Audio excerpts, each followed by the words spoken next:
Amados irmãos da Igreja Congregacional de Florianópolis, a paz do Senhor a todos vocês, todos aqueles que porventura vierem ter contato com esse vídeo também, que a graça do Senhor os alcance nesse momento.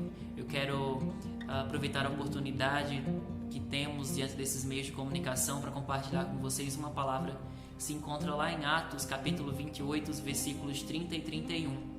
Diz assim: Por 2 anos permaneceu Paulo na sua própria casa, que alugara, onde recebia todos os que o procuravam, pregando o reino de Deus e com toda a intrepidez, sem impedimento algum, ensinava as coisas referentes ao Senhor Jesus Cristo.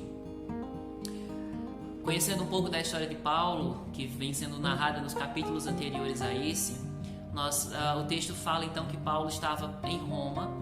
Ele, em uma de suas últimas passagens pela cidade de Jerusalém, ele foi ao templo dos judeus, e ele foi acusado pelos judeus de entrar com pessoas ali naquele lugar sagrado para os judeus, com pessoas que não eram consideradas por eles dignas de estarem ali, os conhecidos como gentios. E então os judeus se rebelaram contra Paulo, quiseram se agredi-lo mesmo, e ele foi salvo então ali por alguns guardas que o levaram à prisão. E aí tem todo o processo de julgamento de Paulo. Ele vai apelando sempre a uma instância maior, de forma que no fim das contas ele acaba chegando a Roma para ser ouvido então pelo imperador, que é o caso onde ele está aqui. O texto nos diz, no capítulo 28, desde o versículo 16, que Paulo estava numa prisão domiciliar, né? Então havia um guarda romano que o guardava. Ele tinha digamos assim, havia uma guarda pretoriana que estava tomando conta de Paulo, mas ele tinha uma certa liberdade para receber visitas, para que pudessem ali levar algum sustento, algum mantimento a ele, ou que pudessem visitá-lo de maneira um pouco livre. E ele aproveitou isso. Então, de uma forma um pouco semelhante conosco, nós podemos dizer que Paulo também estava vivendo uma quarentena, um pouco imposta, né, como a nossa também acaba sendo, de uma certa forma. Embora seja uma prisão domiciliar, Paulo também estava numa quarentena, digamos assim. E o texto diz que durou pelo menos 2 anos essa quarentena dele. Mas o texto também nos diz que a quarentena de Paulo foi muito produtiva, porque durante esses 2 anos na sua casa, né, que ele alugou, ele recebia todos os que o procuravam. E aí, alguns versículos antes, a gente tem a descrição do fato de que assim que ele chegou em Roma, ele já mandou chamar os judeus lá na casa dele para ele poder explicar o evangelho de Jesus Cristo a esses judeus. Os judeus de Jerusalém não tinham comunicado aos judeus de Roma sobre Paulo e a confusão que estava ao redor dele, então ele aproveitou para esclarecer os fatos, falar de Jesus para esses judeus. O texto diz ali a partir do versículo 23 desse mesmo capítulo que alguns desses judeus vieram a crer em Cristo, outros não. E o fato é que Paulo continuou pregando. Um dado histórico, nós sabemos que Paulo, durante esse tempo, escreveu 4 das suas cartas, junto com seu companheiro Timóteo. Escreveu 4 das cartas que lhe são atribuídas no Novo Testamento, que são Efésios, Filipenses, Colossenses e Filemon, que são conhecidas como as epístolas da prisão. E o texto nos diz então que Paulo recebia essas pessoas na sua casa, e o que ele fazia era pregar o reino de Deus, né? Era ensinar as coisas referentes ao Senhor Jesus Cristo. Então a gente vê pela produção de Paulo nesse período, por ter escrito essas 4 cartas, a base de Paulo para suportar todo esse momento e o que ele estava fazendo ali. Essas 4 cartas que eu mencionei são frequentemente têm os seus textos frequentemente citados em estudos bíblicos, em pregações. São cartas doutrinárias muito profundas, principalmente a respeito da pessoa de Jesus Cristo, em sua divindade, em sua obra de salvadora, e que são frequentemente citados, mencionados. Então a gente percebe que Paulo então mostra nessas cartas exatamente o seu fundamento de fé, a sua base, né? Paulo estava preso. Era uma prisão aguardando um julgamento. Ele já tinha recebido profecias de que isso aconteceria a ele.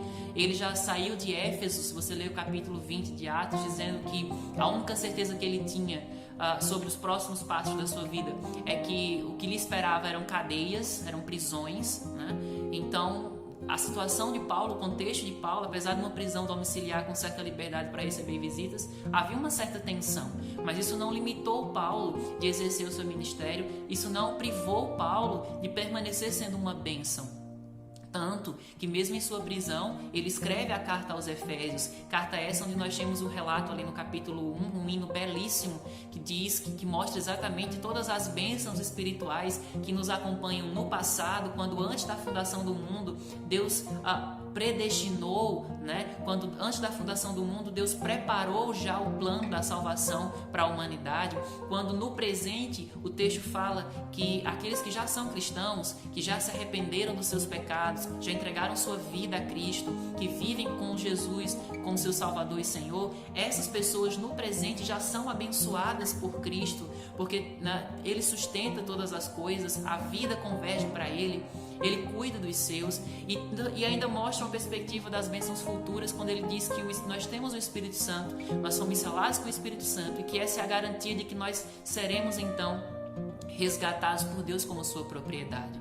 É nessa mesma carta que nós somos em que Paulo explana para a igreja a salvação ao dizer que por natureza nós somos filhos da ira de Deus, mas que o que nos esperava era a morte, mas Cristo nos deu vida, nos deu a sua vida para que nós pudéssemos ser transformados em filhos de Deus, para que nós pudéssemos ser concidadãos do céu e passássemos a ser da família de Deus.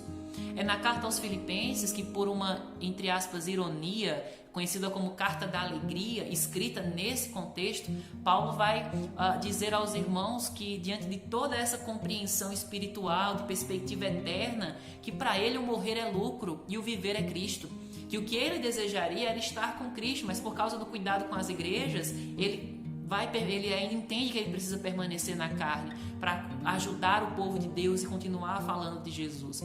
É na carta aos Filipenses em que ele vai dizer que o desejo da vida dele é conhecer Jesus, que tudo aquilo que poderia ser vantagem nessa vida, por causa de quem Jesus é, da sua obra, da grandeza de Jesus, ele considera tudo isso como nada, ele despreza tudo aquilo que humanamente seria alguma vantagem, porque o que importa para ele é conhecer a sublimidade de Cristo.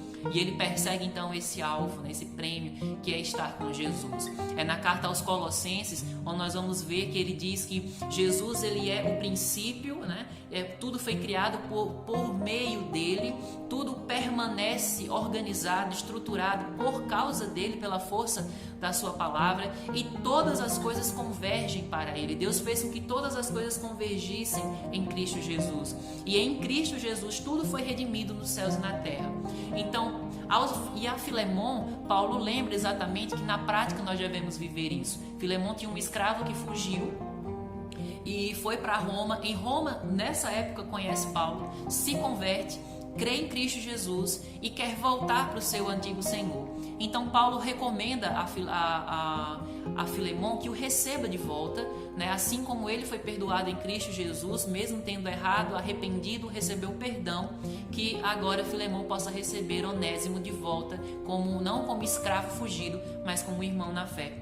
E tudo isso vai mostrar então que a vida de Paulo estava alicerçada não nas circunstâncias, mas em Cristo Jesus. A vida de Paulo estava pautada em Cristo Jesus, em quem ele era, naquilo que ele confiou a Paulo a fazer, que era fazer Jesus conhecido. E ele fez isso, como o texto nos diz, ao longo de 2 anos da sua prisão. O texto nos diz que ele fez isso com intrepidez, o que mostrava que Paulo estava cheio do Espírito Santo. Pastor Luciano bem nos orientou esses dias acerca do texto de Atos capítulo 4. A igreja em perseguição orava e a igreja não pediu a Deus para ser livre da perseguição. Pelo contrário, a igreja pediu o poder de Deus para continuar pregando o evangelho com intrepidez. Lá em Atos capítulo 4. E Paulo aqui estava exatamente vivendo isso, no poder do Espírito. O texto diz que ele não tinha impedimento, que era algo estranho para Paulo, já que Jesus, quando ele se converteu, falou que faria dele um exemplo do quanto importa sofrer por causa do Evangelho. E ele já tinha sofrido muito antes de chegar aqui. Basta ler 2 Coríntios capítulo 5. Mas o texto nos mostra então que Paulo o soube usar então de uma maneira muito sábia e muito produtiva o seu tempo. E eu quero então deixar aqui, compartilhar com vocês 3 lições do que eu aprendi vendo tudo isso na vida de Paulo, aqui na quarentena de Paulo, que possa servir para a nossa quarentena. primeira coisa é que nós precisamos estar fundamentados em Cristo. Nós precisamos de fato fundamentar a nossa fé em Jesus, aquele que é eterno, que era o princípio, que antes de todas as coisas serem criadas já existia, por meio do seu poder todas as coisas foram criadas. É Ele quem sustenta todas as coisas e continua governando sobre esse mundo, independente do que esteja acontecendo, independente de crise sanitária, independente de crise econômica, independente de crise política, Ele ainda governa soberano, nada abala o seu trono de glória. E todas as coisas convergem para Ele. Na hora que Ele quiser acabar com tudo, Ele pode. Então, Paulo tinha essa ideia e nós precisamos também, de fato, alicerçar a nossa vida, a nossa casa na rocha firme do Senhor Jesus. Para que nossa fé não seja abalada, a nossa vida não seja abalada por coisas terrenas e passageiras. Tudo vai passar, família, saúde, trabalho, relacionamentos, dinheiro, todas as conquistas desse mundo vão passar, mas ninguém escapará do dia do encontro com Jesus para prestar contas diante do seu trono, do dia do juízo, né? Nós precisamos buscar conhecer a Jesus doutrinariamente, nós precisamos vir à palavra de Deus e nós precisamos então ter experiências com Jesus no poder do Espírito Santo, como Paulo tinha. Segunda coisa que nós aprendemos aqui nesse texto é que a palavra de Deus ela não está em quarentena, embora nós estejamos. Ela continua sendo palavra de Deus, acessível a todo aquele que com humildade se colocar diante de Deus, na dependência do Espírito Santo, pedindo iluminação para compreender a vontade de Deus para a sua vida. Paulo estava preso, mas a palavra não estava. Mesmo preso, Paulo doutrinou as igrejas. Mesmo preso, Paulo orientou as igrejas, pregou o evangelho. Na carta aos Filipenses, Paulo diz que a guarda pretoriana, que eram os seus soldados, que estavam ali para guardá-lo em nome do império, foi convertida a Cristo Jesus, e ele chama inclusive eles de santos irmãos, né? Então Paulo pregou o evangelho mesmo na prisão. A palavra não estava presa. Paulo escreveu as cartas doutrinárias, como eu já citei. Então, que nós possamos buscar a palavra de Deus, que ela não seja, que nós não venhamos simplesmente esquecer dessa palavra nessa hora. É ela quem vai fundamentar a nossa fé em Cristo Jesus. E também para que nós possamos ter a palavra a compartilhar a quem precisa. O texto diz que Paulo recebia as pessoas que o procuravam, fossem elas quem fosse. E talvez seja muitas pessoas precisando de uma palavra e seja essa que você pode compartilhar com elas. Finalmente, uma terceira aplicação desse texto é que nós precisamos aprender a sermos bons mordomos do tempo que o Senhor tem nos dado. Paulo, em 2 anos, mesmo preso, não se limitou a exercer o seu ministério, não deixou de ser bênção, não deixou de ser usado nas mãos de Deus. Mesmo na quarentena, Paulo soube ser sábio e ser produtivo para a glória de Deus.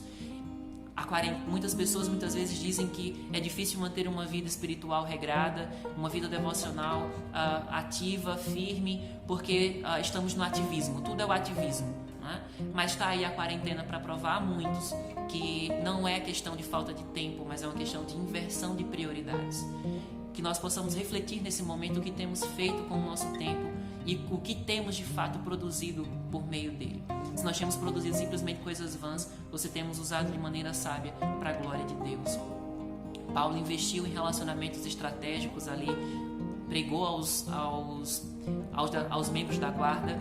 Paulo usou esse tempo para abençoar as igrejas, recebia visitas dos seus companheiros com relatos das igrejas, mandava palavras de conforto aos irmãos, estava mesmo preso em contato com a palavra e com a igreja do Senhor, usando o seu tempo de forma sábia. Que nós possamos ser assim também, nós possamos examinar a nossa vida e aprender a partir da palavra de Deus, ao quanto antes aprendermos a sermos bons mordomos do tempo, nós viveremos uma vida muito mais frutífera e produtiva para a glória de Deus, né? Esses dias nós recebemos aí a tradução do livro do pastor John Piper sobre o coronavírus e Jesus, e uma pessoa próxima a mim, inclusive, comentou assim: enquanto nós fazemos stories no Instagram e vídeos no TikTok, que é um novo aplicativo aí, John Piper escreveu um livro. E um livro sobre Cristo, que exalta Jesus, que fala de Jesus, né? Então, como nós, como igreja, temos investido o nosso tempo? E o que vamos levar dessa quarentena como lição nesse aspecto? Talvez essa palavra nos ajude a refletir, a sondar o nosso coração e a nos colocarmos na dependência de Deus nesse sentido, para que sejamos cada vez mais intencionais, mais produtivos para a glória de Deus, em bons mordomos no que Ele tem nos dado. Eu espero que essa palavra possa ministrar ao seu coração, edificar a sua vida no poder do Espírito Santo. Que Deus abençoe sua vida, continue abençoando a igreja de Florianópolis e que bons frutos possam ser colhidos daquilo que Deus irá fazer por meio dessa palavra na sua vida. Em nome de Jesus.